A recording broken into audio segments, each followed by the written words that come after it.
Hi, it's Grandma here, and today we are going to be talking about pirates. Doesn't everybody like to pretend to be a pirate?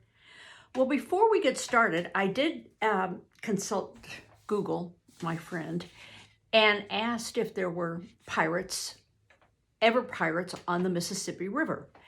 And Google responded, yes, but on the lower Mississippi, which reminded me that my Pirates of Caribbean Cutlass was upstairs, and so it makes sense because that's the area that connects to the Caribbean, the lower Mississippi. But where Tom Sawyer takes place around Hannibal, not so much. But our next chapter is called The Young Pirates. Now, using your gifts of anticipating what the text is going to be about, do you think this is going to be a chapter about Becky Thatcher and Tom, or do you think it's going to be about Tom and Joe, or Tom and Huckleberry? Well, let's predict. I suspect it is not about Becky, but it is about Tom or Huckleberry. So let's read and find out. Chapter 13, The Young Pirates. Tom's mind was made up now. He was gloomy and desperate. He was a forsaken, friendless boy, he said. Nobody loved him. When they found out what they had driven him to, perhaps they would be sorry.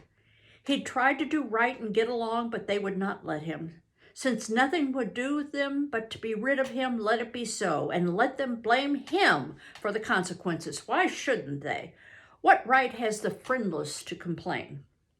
Yes, they had forced him, they had forced him to it at last. He would lead a life of crime. There was no choice. By this time, he was far down Meadow Lane, and the bell for school to take up tinkled faintly upon his ear. He sobbed new to think he should never, never hear that old familiar sound anymore.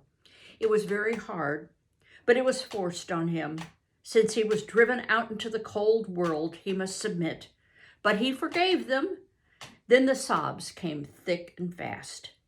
Just at this point, he met his soul-sworn comrade, Joe Harper. Hard-eyed and with evidently a great and dismal purpose in his heart. Plainly, here were two souls, but a single thought. Tom, wiping his eyes with his sleeve, began to blubber out something about a resolution to escape from hard usage and lack of sympathy at home by roaming abroad into the great world never to return, and ended by hoping that Joe would not forget him. But it transpired that this was a request which Joe had just been going to make of Tom, and had come to hunt him up for that purpose. His mother had whipped him for drinking some cream which he had never tasted, and knew nothing about. It was plain she was tired of him and wished him to go. If she felt that way, there was nothing for him to do but succumb.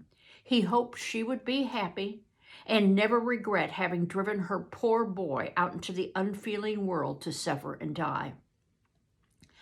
As the two boys walked sorrowing along, they made a new compact to stand by each other and be brothers and never separate till death relieved them of their troubles. Then they began to lay their plans. Joe was all for being a hermit and living on crusts in a remote cave and dying sometime of cold and want and grief. But after listening to Tom, he conceded that there was some conspicuous advantage about a life of crime, and so he consented to be a pirate. 3 miles below St. Petersburg, at a point where the Mississippi River was a trifle over a mile wide, there was a long, narrow, wooded island with a shallow bar at the head of it, and this offered well as a rendezvous. It was not inhabited. It lay far over toward the farther shore, abreast a dense and almost wholly unpeopled forest. So Jackson's Island was chosen. Who were to be the subjects of the piracy was a matter that did not occur to them. Then they hunted up Huckleberry Finn, and he joined them promptly, for all careers were one to him. He was indifferent. They presently separated to meet at a lonely spot on the riverbank 2 miles above the village at the favorite hour, which was midnight. There was a small log raft there which they meant to capture. Each would bring hooks and lines and such provisions as he could steal in the most dark and mysterious way, and as become outlaws. And before this afternoon was done, they had all managed to enjoy the sweet glory of spreading the fact that pretty soon the town would hear something. All who got this vague hint was cautioned to be mum and wait. About midnight, Tom arrived with a boiled ham and a few trifles and stopped in a dense undergrowth on a small bluff overlooking the mating place. It was starlight and very still. The mighty river lay like an ocean at rest. Tom listened a moment, but no sound disturbed the quiet. Then he gave a low, distinct whistle. It was answered from underneath the bluff. Tom whistled twice more. These signals were answered the same way. And then a guarded voice said, "Who goes there?" "Tom Sawyer, the Black Avenger of the Spanish Main. Name your names." "Huck Finn, the Red-Handed, and Joe Harper, the Terror of the Seas." Tom had furnished these titles from his favorite literature. "'Tis well, give the countersign." Two hoarse whispers delivered the same word simultaneously to the brooding night. "Blood!" Then Tom tumbled his ham over the bluff and let himself down after it, tearing both his skin and his clothes to some extent for the effort. There was an easy, comfortable path along the shore under the bluff, but it lacked the advantages of difficulty and danger so valued by a pirate. The Terror of the Seas had brought a side of bacon and had about worn himself out with getting it there. Finn, the Red-Handed, had stolen a skillet and a quantity of half-cured leaf tobacco, and had also brought a few corn cobs to make pipes with. But none of the pirates smoked or chewed but himself. The Black Avenger of the Spanish Main said it would never do to start without some fire. That was a wise thought. Matches were hardly known there in that day. They saw a fire smoldering upon a great raft 100 yards above, and they were stealthily thither and helped themselves to a chunk.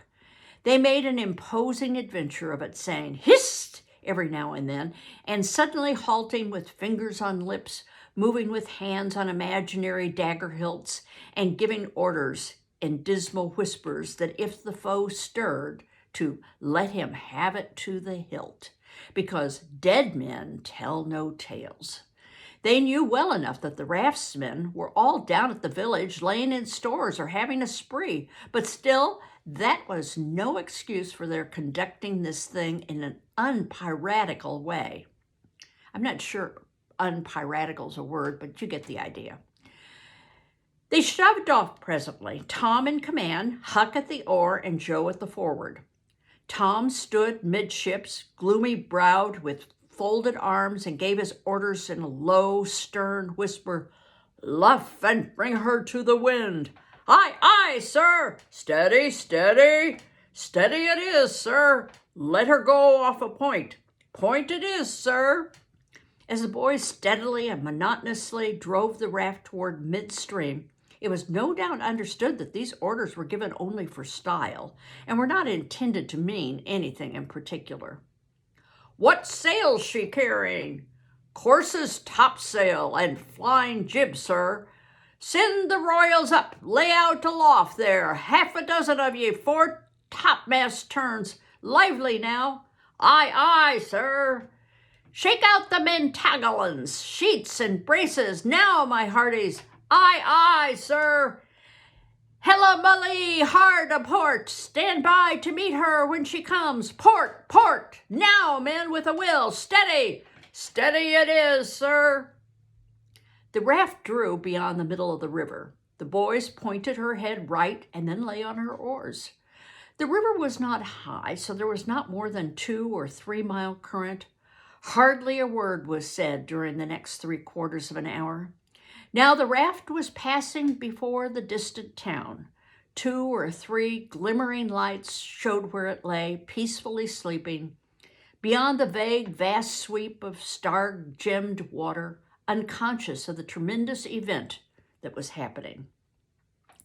The black adventurer stood still with folded arms, looking his last upon the scene of his former joys and his later sufferings, and wishing she could see him now, aboard on the wild sea, facing peril and death with a dauntless heart, going to his doom with a grim smile on his lips. It was but a small strain on his imagination to remove Jackson's Island beyond eyeshot of the village, and so he looked his last with a broken and satisfied heart. The other pirates were looking their last too, and they all looked so long that they came near to letting the current drift them out of the range of the island. But they discovered the danger in time and made shift to avert it. About 2 o'clock in the morning, the raft grounded on the bar, 200 yards above the head of the island, and they waded back and forth until they landed their freight.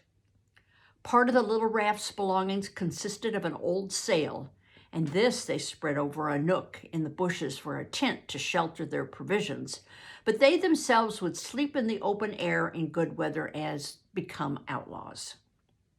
They built a fire against the side of a great log 20 or 30 steps within the somber depths of the forest, and then cooked some bacon in the frying pan for supper, and used up half the corn pone stock they had bought.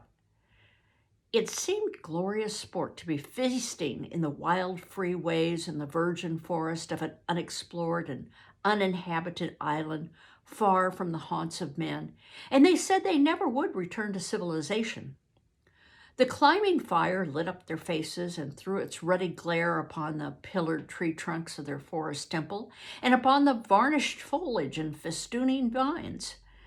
When the last crisp slice of bacon was gone and the last allowances of corn pone devoured, the boys stretched themselves out on the grass, filled with contentment.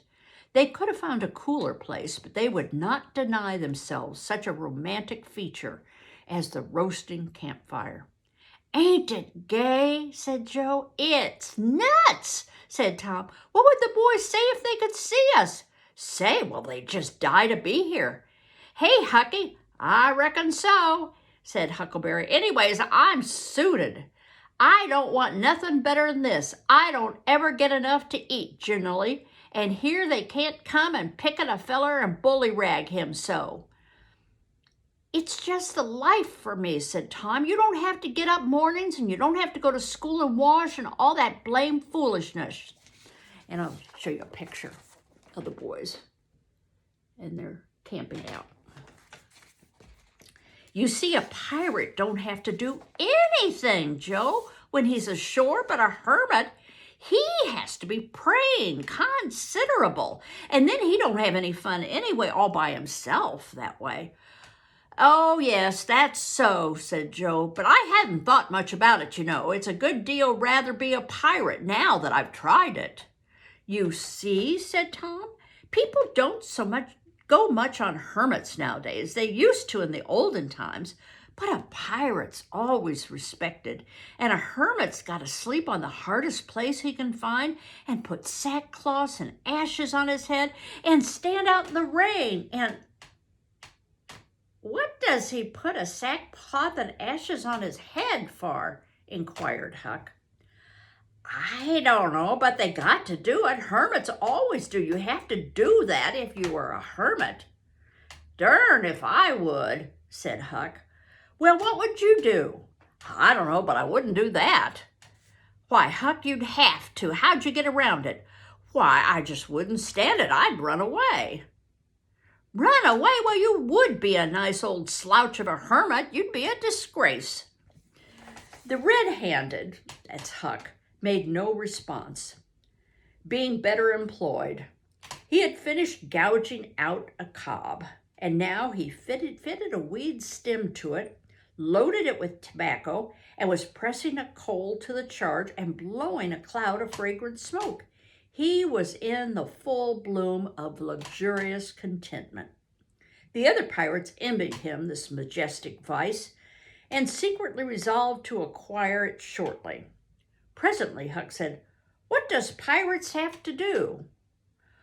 Tom said, "Oh, well, they have just a bully time. Take ships and burn them and get money and bury it in awful places on their island where there's ghosts and things to watch it, and kill everybody on the ship, make them walk a plank. And they carry the women to the island. They don't kill the women." "No," assented Tom. "They don't kill the women. They're too noble, and the women's always beautiful, too." "And don't they wear the brilliant, bulliest clothes?" "Oh, no, all gold and silver and diamonds," said Joe with enthusiasm. "Who?" said Huck. "Why, the pirates." Huck scanned his own clothes forlornly. "I reckon I ain't dressed fittin' for a pirate," said he, with regretful pathos in his voice, "but I can't get none but these." But the other boys told him the fine clothes would come fast enough after they should have begun their adventures. They made him understand that his poor rags would do to begin with, though it was customary for wealthy pirates to start with a proper wardrobe. Gradually their talks died out, and drowsiness began to steal upon their eyelids of the little waifs. The pipe dropped from the fingers of the red-handed, and he slept the sleep of the conscience-free and the weary. The terror of the seas and the black avenger of the Spanish Main had more difficulty in getting to sleep. They said their prayers inwardly, and lying down, since there was nobody there with authority to make them kneel and recite out loud, in truth, they had a mind not to say them at all, but they were afraid to proceed to such lengths as that, lest they might call down a sudden and special thunderbolt from heaven. Then at once they reached and hovered upon the imminent verge of sleep. But an intruder came now that would not... Ooh, too many pages.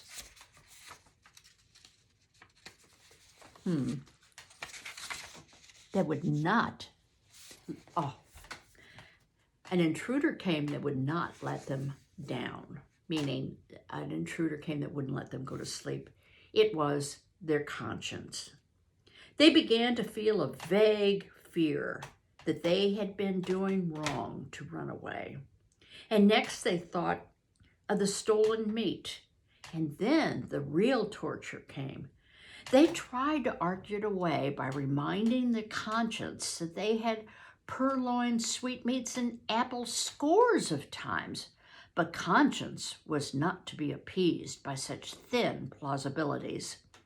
It seemed to them in the end there was no getting around the stubborn fact that taking sweetmeats was only hooking, while taking bacon and ham, such valuables, was plain and simply stealing.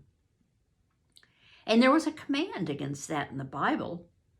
So they inwardly resolved that so long as they remained in the business, their piracy should not again be sullied with the crime of stealing. Then conscience granted a truce, and these curious, inconsistent pirates fell peacefully to sleep. How can you be a pirate and not steal? I don't know. I think that's all part of being a pirate. But at least they were able to, calm their brains down and go to sleep. So we'll find out what happens the next morning when they wake up. Bye-bye.